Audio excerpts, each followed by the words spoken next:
This morning, Russia is rejecting allegations of widespread doping by its Olympic athletes.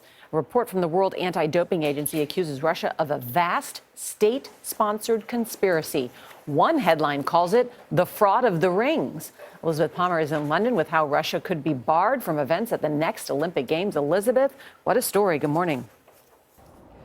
Good morning. The repercussions from this report have been explosive, including claims here in London that the Olympics themselves were sabotaged. Maria Savinova won gold in the 800 meters in London's 2012 Olympics. But now she, along with 9 other athletes and coaches, faces a lifetime ban. The World Anti-Doping Agency's report named them as suspected cheats. American runner Alicia Montano was beaten by Savipova. We reached her on Skype. But more than anything, you can never give me back those moments that you stood on top of and you held your head high and you were proud of.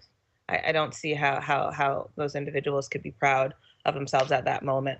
Championship and Olympic results in athletics going back years, wherever the Russians won, are now being reassessed.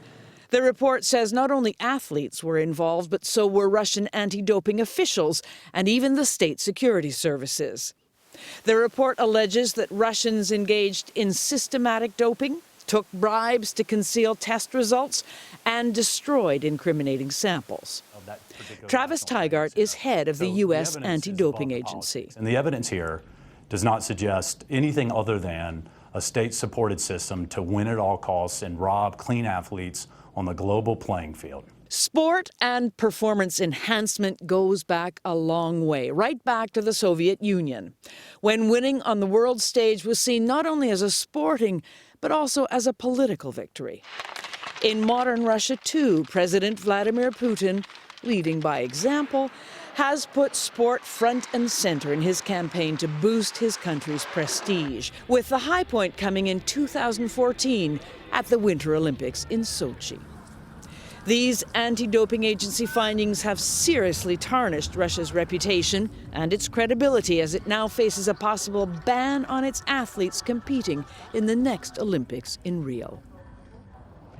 Not only that, Russia's successful bid to host the 2018 World Cup Soccer Championships is now the subject of a separate corruption investigation. Gail? Boy, thank you, Elizabeth. That's got to be really hard to hear if you were an athlete who competed against those. Absolutely. As she said. Yeah, standing up there. Hard to come to grips with that idea. Can't get those moments back. I think there'll be severe repercussions. To be continued.